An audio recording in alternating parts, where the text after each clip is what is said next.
बहिणींसाठी आनंदाची बातमी आहे। लाडक्या बहिणींना रक्षाबंधनाआधीच सरकारने ओवाळणी दिली आहे। लाडकी बहीण योजनेचे 1500 रुपये महिलांच्या बँक खात्यात जमा होण्यास सुरुवात झाली आहे। लाडक्या बहिणींना अतिशय आनंदाची बातमी आहे। पुन्हा वितरणाला सुरुवात झालेली आहे।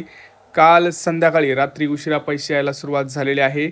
आज 28 ऑगस्ट सर्व लाडक्या बहिणींना रक्षाबंधनच्या हार्दिक शुभेच्छा। आपल्या चॅनलकडून आपल्या सगळ्या लाडक्या बहिणींना रक्षाबंधनच्या हार्दिक शुभेच्छा। तुमच्या मोबाईलवरती प्रत्येक महिन्याला हा मेसेज येऊ हीच माझी सगळ्या देवाकडे प्रार्थना आहे। तर चॅनल आधी सबस्क्राईब करा। बघा, काल पुन्हा वितरणाला सुरुवात झालेली आहे। लाडक्या बहिणी अतिशय आनंदी झालेल्या आहेत, कारण त्यांच्या भावानी यांना पुन्हा एकदा ओवाळणी द्यायला सुरुवात झालेली आहे। काल ज्या लाडक्या बहिणींना पैसे आले नाही त्यांना आज 28 ऑगस्टला पुन्हा एकदा रक्षाबंधननिमित्त ओवाळणी येणार आहे। लक्षात घ्या, परत मी सांगतोय, काल रात्री उशिरापर्यंत वितरण सुरू होतं, पण अजूनसुद्धा भरपूर लाडक्या बहिणींना वितरण झालेलं नाही, त्यामुळं टेन्शन घ्यायची गरज नाही। आज 28 ऑगस्ट आहे, रक्षाबंधननिमित्त पुन्हा आज वाटप सुरू होणार आहे। 28 ऑगस्टला सुद्धा वाटप होणार आहे, त्यामुळे टेन्शन घ्यायची काही गरज नाही। राहिलेल्या बहिणींना, सर्व लाडक्या बहिणींना आज हप्ते मिळणार आहेत। होय, बऱ्याच लाडक्या बहिणींना टेन्शन आलं होतं की बाबा आम्हाला हप्ते का येत नाहीत, नेमकं मागं त्याचं कारण काय। तर मी तुम्हाला पुन्हा एकदा सांगितलं होतं काल की वाटप हे 3 टप्प्यात चालणार आहे।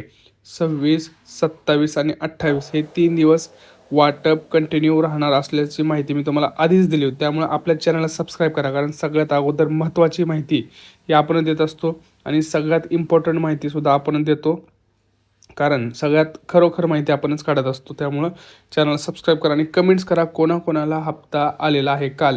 काल 27 तारीख होती, काल कोणाकोणाला हप्ता आलेला आहे त्यांनी पटापटा कमेंट्स करा, कारण बऱ्याच लाडक्या बहिणींनी आपल्याला कमेंट्स करून सांगितलं होतं की दादा हो, पैसे आम्हाला आलेले आहेत, आम्हाला हप्ते मिळाले। आणि हे ऐकून खूप छान वाटतं की दादा बरं झालं तुमच्यामुळं थोडंसं, पण मी काहीच करत नाही, मी फक्त तुम्हाला माहिती देत असतो।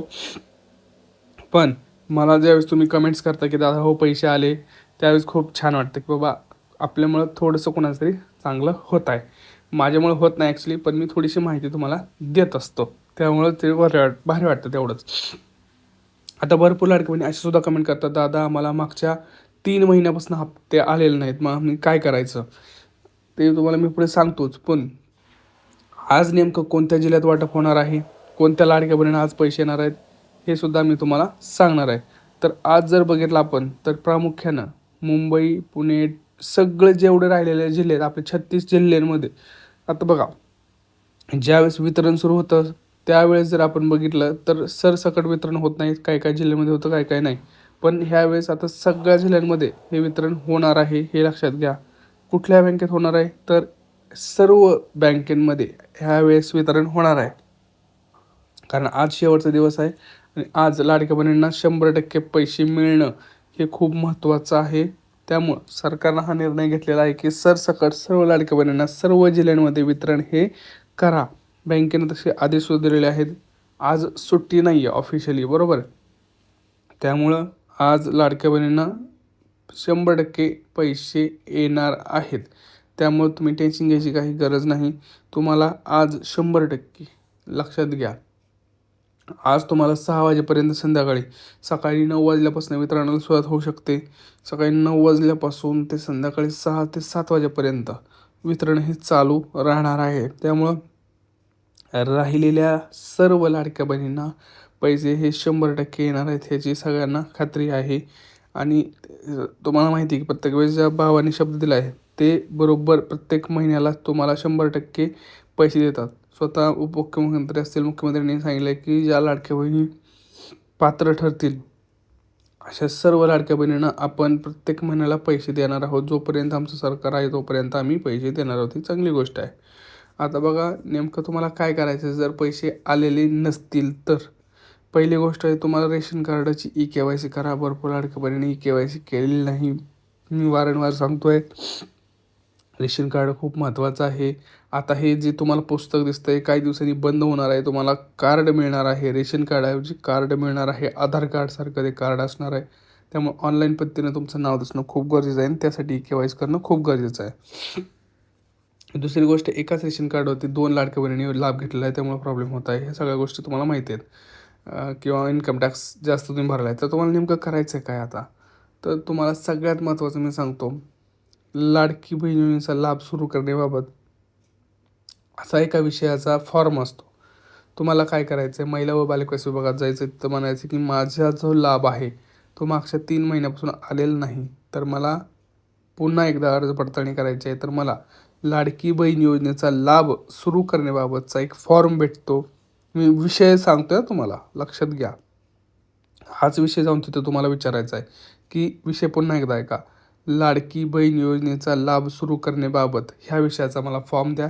त्याच्यामध्ये काय असतं, तर त्याच्यामध्ये असं लिहिलेलं असतं की मी सर्व नियमांमध्ये बसत आहे, माझं नाव हे आहे, माझं तुमचं जे काही लॉग इन आहे त्याचा नंबर हा आहे, हे तुमचे डॉक्युमेंट्स आहेत, हे सगळं तुम्ही जमा केले की परत त्याच्यावरती जे काही महिला व बालविकास आहे त्याच्यावरती काम करतं आणि तुम्हाला ते पुन्हा यादीत टाकायचं की नाही, तुम्ही खरोखरच पात्र आहात की नाही, की अपात्र आहात, ह्या सगळ्या गोष्टींची माहिती काढून तुमचं नाव पुन्हा एकदा यादीत टाकत असतं. त्यामुळे हा व्हिडिओ आता जास्तीत जास्त लाडक्या बहिणींना शेअर करा. खूप महत्त्वाचा व्हिडिओ आहे. सगळ्यांना मी माहिती सांगितली आहे, नेमकं काय करायचं आहे, काय करावं लागणार आहे, काय नाही करायचं आहे. त्यामुळं हा व्हिडिओ खूप खास ठरलेला आहे आता. त्यामुळे सर्व लाडक्या बहिणींना पुन्हा एकदा रक्षाबंधनच्या हार्दिक शुभेच्छा. आणि काय नेमकं कोणत्या लाडक्या बहिणी अपात्र ठरल्या ते लाडकी बघू बहीण शकता. योजनेसंदर्भात आताच्या क्षणाची सगळ्यात महत्त्वाची बातमी. केवायसी मोहीम पूर्ण झाल्यानंतर आता सक्रिय लाभार्थी महिलांच्या संख्येमध्ये मोठी घट झाली आहे. आरटीआय मधून समोर आलेल्या माहितीनुसार लाभार्थ्यांची संख्या आता 2.5 कोटींवरून थेट 1.5 कोटींवर आली आहे. मात्र अपात्र ठरलेल्या शासकीय कर्मचाऱ्यांकडून बेकायदेशीर लाभाचा वसुली करण्याचं काम सध्या रखडलंय. त्यामुळे योजनेमध्ये आता वार्षिक खर्च 30,000 कोटी होणार आहे. आतापर्यंत कोणत्या कारणांसाठी किती लाडक्या बहिणींना वगळण्यात आलंय पाहुयात ग्राफिक्सच्या माध्यमातून. ई-केवायसी पूर्ण न केल्या कारणानं 62 लाख महिलांना या योजनेतून वगळण्यात आलंय. वार्षिक उत्पन्न ज्यांचं 2.5 लाखांपेक्षा जास्त आहे अशा 16 लाख महिलांना देखील या योजनेतून डच्चू देण्यात आलाय. शासकीय कर्मचारी असलेल्या सुमारे 4.5 लाख कर्मचाऱ्यांना देखील आता या योजनेचा लाभ मिळणार नाहीये. संजय गांधी निराधार योजनेचा लाभ घेणारे 3,60,000 महिला देखील आता नसतील या योजनेत. एकाच कुटुंबातील 2 पेक्षा जास्त लाभार्थी असलेल्या 2,50,000 महिला देखील वगळण्यात आल्यात. तर 65 वर्षांपेक्षा अधिक वय असलेल्या 1,80,000 महिलांना देखील आता या योजनेत स्थान नसेल. जिल्हा पातळीवरच्या पडताळणीमध्ये वगळलेल्या 1,70,000 महिला देखील आता वगळण्यात आला. तर शासकीय कर्मचारी म्हणून ओळख पटलेले 8,000 कर्मचारी देखील आता लाडकी बहीण योजनेचे लाभार्थी नसतील.